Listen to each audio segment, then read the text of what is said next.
Greetings from the Policy Advocacy Research Center. Welcome.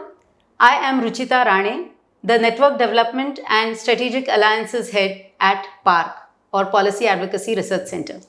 I welcome you all and our esteemed guests today to PARC with Visionaries. For those of us who are new to it, PARC takes the opportunity and the privilege of communicating, conversing with visionaries who have something to contribute not just to the vision for their own enterprise but also for the vision of the nation. So, on this occasion, while I welcome you all, I also take this opportunity to welcome Shri Madhukar Naik ji, who is the Managing Director of Aquachem Enviro Engineers Private Limited.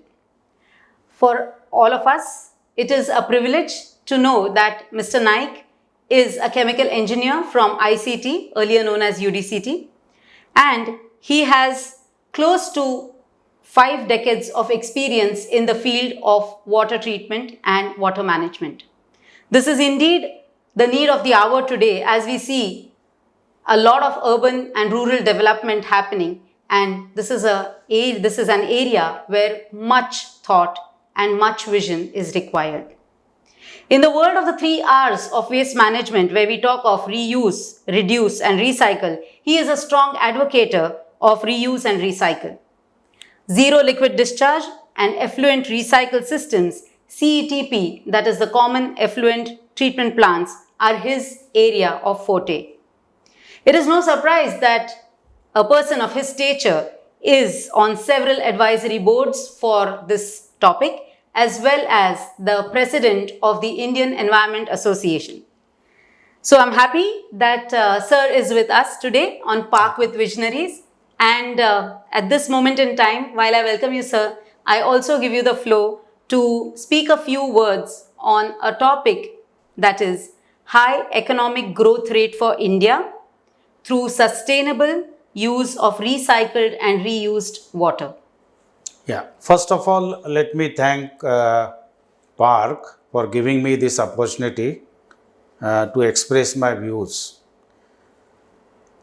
Today's topic is the connection between economic growth, probably the high economic growth, and the environment protection. There is a misconception in the common people and some of the policy makers also that the environment and the high economic growth do not go hand in hand. Many times there are various conflicts which we can see for various projects, whether the project should be located at a place or not located, and various issues are raised by common people, by NGOs or group of people. Here I want to stress one opinion which I formed over a period of time, almost 45-46 years of my experience, that environment and high economic growth can go hand in hand. In fact, they should go hand in hand. The high economic growth should not bring into environmental destruction. That is my point. Right. So when it comes to a sustainable use of recycled and reused water, how is it that you are able to bridge this gap or put it in perspective for high economic growth? See, high economic growth always envisages more production, more projects to come, and that gives employment to people. But at the same time, this high economic growth or the new projects have to take care of the environment. And this is possible by investing judiciously in the environmental sector. The investment have to be very careful and they have to go at the right place. That is very important. Right. Sir, you have previously worked with the world on a World Bank project, that is with IDEC. And this is an important area where you had done a lot of pre-feasibility studies to understand the impact that is there. And while working on this project, you have been working with 4 or 5 different states. So, how is it that this particular project, which was focusing on the National Ganga River Basin cleanup, impactful, and how do you look at this particular project as an important aspect of looking at the new emerging regions where industrial development is not very high yet. Like, for instance, when we look at the northeast region of the country, or we look at regions like the Union Territory of Jammu and Kashmir, where industry per se still is having an area where it can grow. And while this growth is going to take place, obviously there is going to be a lot of discharge, or there's going to be a lot of water being, water would need to be treated. So how do you look at that particular project of IDEC as a mechanism to be able to convince or to be able to stress on the impact for having good water management practices in emerging regions? See, this question is a couple of aspects. Let me begin with the our project of World Bank, and then we'll go on to the various regions, their aspirations, and how we can take care of the environmental destruction, which is generally caused by the industrial activities. Now, the first thing is that the World Bank awarded a project to us in association with IDEC. IDEC were supposed to look after the financial aspect of the project, and we were doing the technical aspect of the project. In this project, we were supposed to study 4 districts of Uttar Pradesh: Sitarganj, Haridwar, Pantanagar, etc. So all those regions have now new industries coming up, already come up and coming up both. Now these regions were to be studied from the point of view of the requirement of wastewater treatment at various locations. So extensive study was carried out by our team in this area, 4 districts, to find out how many industries are there, what is the water pollution from the industries, what is the quantity of domestic sewage at various locations, and how we can plan the treatment for both domestic sewage as well as the industrial effluent. Now, this project has given us a lot of insights. That the second point which you are saying, okay, what we learned from this and what we come to some certain conclusions. This project has taught us that the immediate step for any pollution control activity is reduce, recycle and reuse. And ultimate cleaning of rivers in India will be possible only through zero liquid discharge. Because whatever treatment we provide to the wastewater or domestic sewage, after treatment it will join the rivers. Correct. And whatever parameters we take care of for the wastewater stream, there will be some parameters which will still flow into the river. Either they will go to the rivulet, small stream of water, or they will go to the river, or they will go to the groundwater. So these kind of certain parameters like total dissolved solids, salts, etc. will have various effects. There is that's called soil erosion. So this also takes place because of the salts content in the water streams, and then the rivers will have additional salts in their stream. So if we really wish, and we wish of course, and India is moving or marching towards the goal that all rivers should be clean, and if that is our goal, then the next step or the final goal will be zero liquid discharge systems. In zero liquid discharge systems, the industry has to recycle to such an extent that they don't leave a drop of water outside, and all the water is recycled 100%. So that is the concept. That is what we have learned. Then coming to your next point of various regions and their aspirations, I would say that initially Maharashtra and Gujarat were the most industrialized states. If you talk about 20 years ago, 30 years ago, 40 years ago, and the Environmental Protection Acts were first introduced in Maharashtra and then Gujarat and then Tamil Nadu and many other states. So other states did follow, but they had a little industrialization. Now this industrialization has reached as you rightly said, Northeast, Uttar Pradesh, Bihar, Jammu and Kashmir, Orissa. So every state has a unique problem. Orissa will have more wastewater coming from mining. Bihar will have more wastewater coming from certain industries which are located there. Uttar Pradesh will have mostly pharma or herbal industries and glycol industry. There are many industries in Uttar Pradesh. The issues will be different. The technical issues will be different. And Jammu Kashmir, of course, was least industrialized, but now there is a good awareness in Jammu and Kashmir on the sewage treatment plant requirements and on CETPs. Jammu has already a couple of CETPs coming up, and Kashmir area also is planning for a CETP. So that is the whole scenario for the India, and this has been made possible by various political and social developments, I would say. So one of the development is one nation, one tax. Right. The other development is peaceful environment in various states, which is conducive to the economic growth as well as the industries. Right.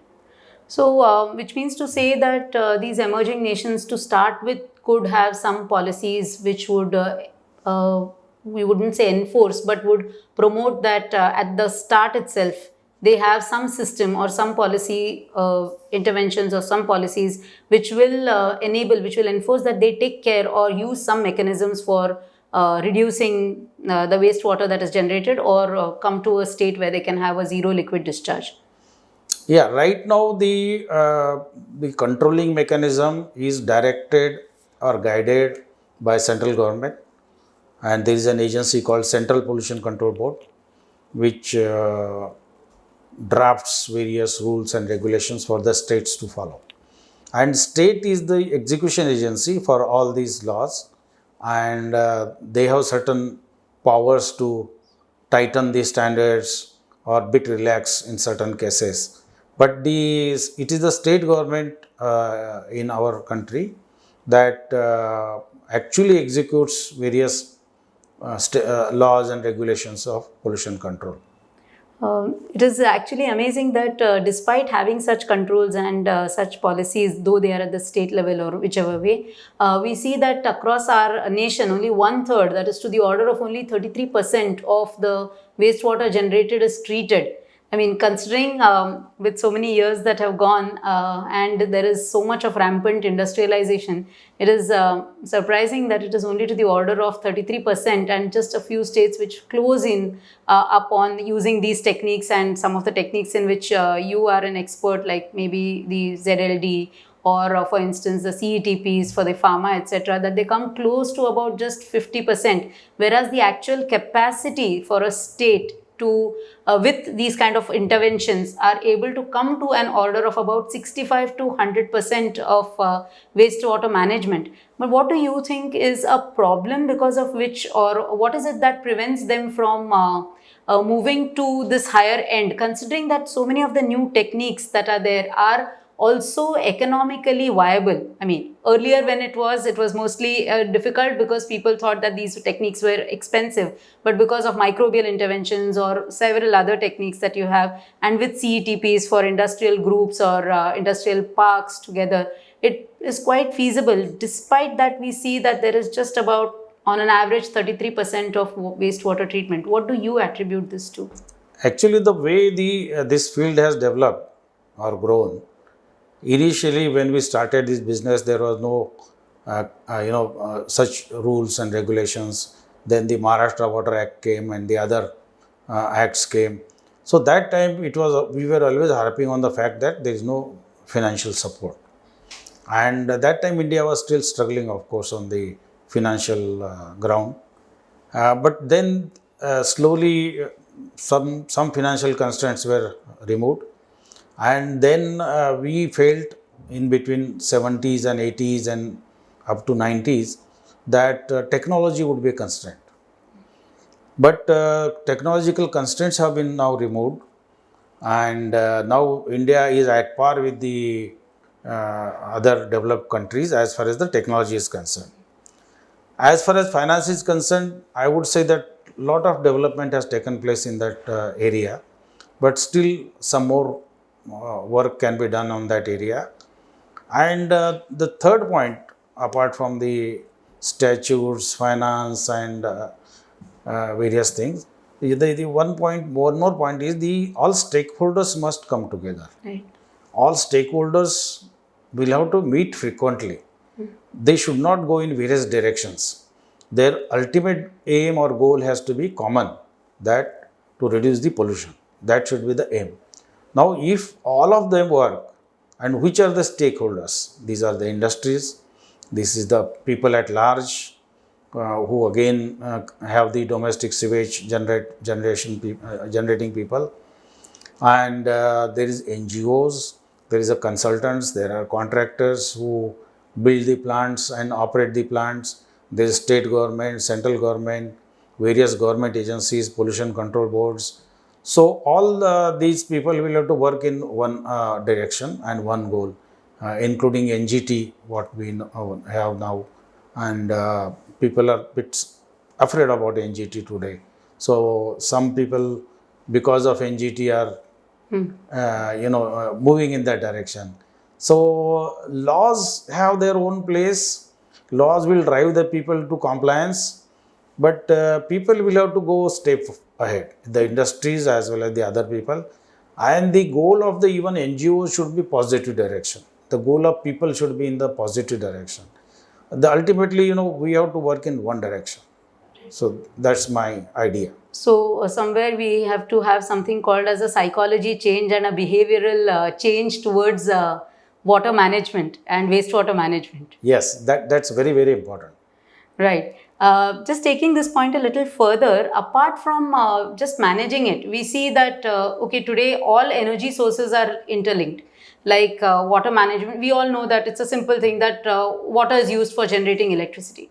But water management and renewable energy, these are, this is an area which probably is rather new, and it needs to be brought together in the fold so that people will look at water management and water treatment as a source of generating renewable and clean green energy. Would you like to share your views on this aspect? Yeah, see, energy department and environment department or sector, what I will say, they are closely related. I think this aspect somewhere is not highlighted or bit neglected. Usually environment is connected to forest department or forest sector, and they work closely with each other. But I think even energy has to club into this department, and because what happens, hydropower and water will generate electricity, but lot of electricity is consumed during various water usage. Water required for the cities or corporations, you have to pump them, so pumping cost. Wastewater, whether domestic or industrial wastewater, will require a lot of energy. And some of the CETP projects, what we know today as a common effluent treatment plant, they required energy from 1 megawatt to 10 megawatt depending on what size of the CETP is. So, energy cost, energy generation, energy availability is very, very closely related to wastewater treatment. Of course, wastewater treatment technologists or technocrats will have to work in a direction which consumes less energy, devise more better equipment, devise better processes which will consume less energy. But anyway, the energy will have to be made abundantly available for the environmental protection. And once this energy, let's say we tap the alternative sources of energy, and these alternative sources of energy like solar or bio waste, energy from bio waste. So these kind of projects should be encouraged, and these projects will help not only substituting the existing use of fuels, but also will definitely encourage a cheaper energy, will encourage the wastewater treatment. Right. because wastewater treatment is highly energy intensive. Yeah, it's a very important aspect because actually in the degeneration of waste, there's so much of methane gas which is produced. So converting it into making it or whatever available as a source of energy itself will be a generation at the simplest level, if I were to put it like this. Right. So since you are almost 50 years into this entire area of waste management, wastewater management, and after having come this long way, seeing it right, moving it right from its early days in India, if we look at it from that perspective, to its present day, which is in terms of technology, like you mentioned, has come a long way. And yes, maybe stakeholders' attitude also has shifted slightly, yet there is much more that we can do. So, what is it that is your vision for? The area of waste management, wastewater management, and also in terms of being able to contribute to the nation, because the nation is today moving towards, okay, I would say maybe there is Atmanirbhar Bharat on one end, using indigenous technology and all these, and working in a cohesive manner, in collaboration, since these are slowly picking up a lot of momentum. What is your vision for this area? See, my vision, I have a couple of things in my mind. One is Atmanirbhar Bharat, what you said, that is make in India, or absorb the technologies which are prevalent in the developed countries and make them suitable for Indian conditions. Adopting any foreign technology as it is will not help much, but adopting the technology and integrating with our conditions will be ideal solution. So that's one part of it, and we are also moving in that direction. We are shortly going to have a joint venture agreement with a European company so that part of the equipment can be manufactured in India and part can be imported. So the whole 50% import substitution, you can say. That's one part of it. The second part of it is the R&D has to work. Like India has a lot of R&D potential. You have seen during COVID times that India was among the first nations in the world to come out with vaccine.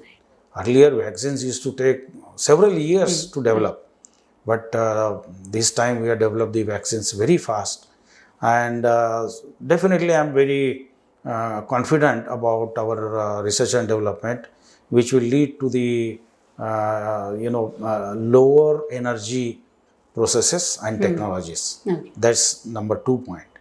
Number 3 point is integrating the energy with the environment.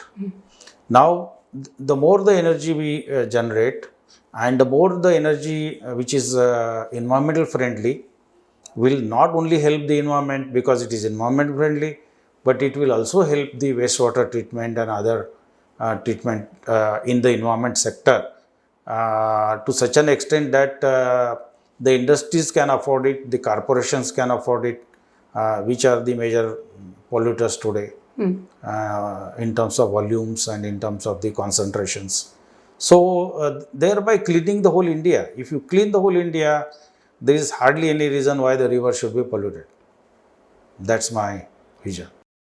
We see a whole lot of disasters that are happening that are water related, right? Maybe it's the floods. We see it in our state, we see it in different countries. And currently in very recent times, we've seen practically across the world, a lot of disasters have been water related. And eventually they would increase as well, whether they are natural disasters or man-made, most of them are water related. Now with water related disasters like floods or storms, you see a lot of water runoffs. And these water runoffs are eventually going to cause pollution of the larger river bodies or the larger bodies, will also cause groundwater contaminations or the soil and other aspects. So we need to, yes, this is something, the disaster is not under our control, but most often than not, we dig the well after the house is on fire. So in this case also, there has to be some kind of we won't say a disaster management, but what are the impacts that are there? How do you look at, or what do you see as solutions to prevent such things despite the calamity? Actually, the rainwater and the flooding as such does not cause pollution because it is a good quality water. But it definitely causes pollution because it picks up the pollution existing on your soil It picks up the pollution in the various drainages, gutters, etc. And then that carries to the larger body, which is sea, in our case Mumbai, because we are closer to sea, or it can take it to rivers. So, not allowing the soil to get polluted. Then there are various studies on soil remediation, cleaning the soil, etc. That is also to be looked at. But if you see the really overall management of the water and water related disasters, they have been increasing of late, and they have to be managed very well. And I think there has to be some policy on that, and there has to be integrated water management system which will take care of such disasters, will prevent such disasters. Now, we cannot build a wall on seashore for sea water not entering, ingressing in on land. We cannot build a any wall on the rivers to stop the river water overflowing. The water will find its own level. Water maintains its level. That is the first law of water characteristics. So, diverting water,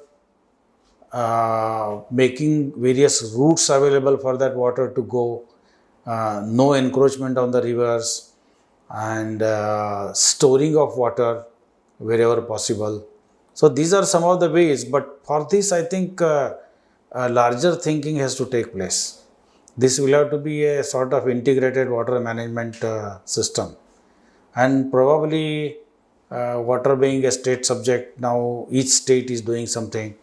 But because the rivers do not know any state, they don't recognize any area, and they flow from one state to another state, and therefore anything that is generated, any disaster that is generated in one state will flow to second state, and the second state and first state will start fighting. When there is a scarcity of water, they will start fighting. When there is such disaster also, they will start fighting, why you poured so much water into our state. So I think there has to be a central policy. I would advocate central policy as far as the water management is concerned. Right. Okay. So on this note, that where you have to have an integrated approach completely when it comes to water management, bringing all the stakeholders together at all levels and meeting regularly, coming up with some solutions, maybe policies and smaller policies, drafts, whatever, so that we can take these at different levels ahead and ensure that the management of water becomes something of which should be like an essential, more than just something to think of towards the end. It should become one of the bare essentials. Just as water is one of the bare essentials, managing it also has to be an essential and to be targeted or handled at the start, from the start itself. One last question before we end.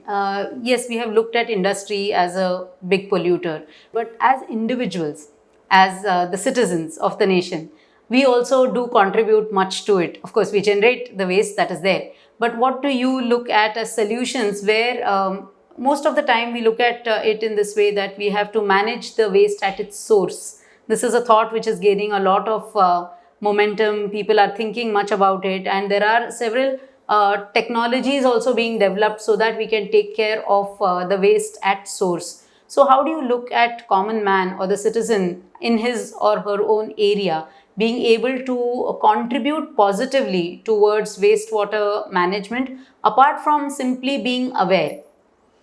Yeah, reduction of the pollution at source is the first step that we should think of. Treatment is the next step. What we call is end of pipe treatment. So end of pipe treatment is always expensive, unwarranted many times.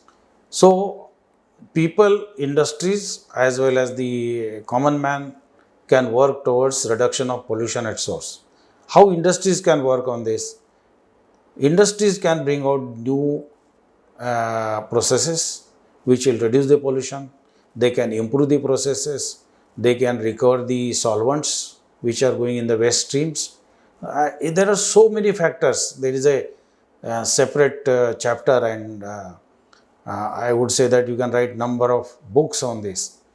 which will indicate the reduction of pollution at source by the industries. And there is a scientific methods, there is enough data available, and I am proud to say that my ex-college ICT, which was called UDCT earlier, there is a lot of research going on in this direction, and even I am sure IITs are doing research. So this will definitely help reduce the pollution itself and reduce the burden of environmental protection on the industries. The second aspect is the common man, what a common man can do. A common man can do many things. In fact, common man has a lot of power. See, the amount of solid waste generated by an individual, and then the whole city, how much it contributes. Everybody may think that I am only generating half a kg of solid waste and it doesn't matter much in this scenario. But if you really look at the overall scenario, the quantities of solid waste, the quantities of domestic wastewater, they're huge. So everybody can work on a reduction of water consumption. I mean, he can reduce his water consumption. There are various methods. In fact, even simple method of not keeping the tap open, using the measured quantities for various activities, toothbrush, brushing the teeth, or taking bath, and various activities, or even the equipment like washing machines will have to be more efficient on the water consumption. So these kind of things have to be introduced. And on the solid waste generation by a common man, either he can reduce the volume of the solid waste, he can recycle, reuse certain cardboards and many things. There are many small things, and there will be a volume on each section or each sector that we are talking about. So it is a very big subject, but somebody and everybody has to start somewhere. Right. Making a start is a great thing. Correct. Thank you so much, Mr. Naik, for taking us through this aspect and enlightening us about the different aspects of water management, wastewater management. And we look forward to having you again on our platform with details of some other topic as we move ahead. So thank you very much for being a great audience. For those of you who are new to Park with Visionaries, do visit and follow our Facebook page and also our channel. You may please post your comments and your suggestions, if any, in this over the series of Park with Visionaries. So I invite you to be a part of PARC, that is Policy Advocacy Research Center, and be able to contribute to the nation for the larger good. Thank you very much. Thank you.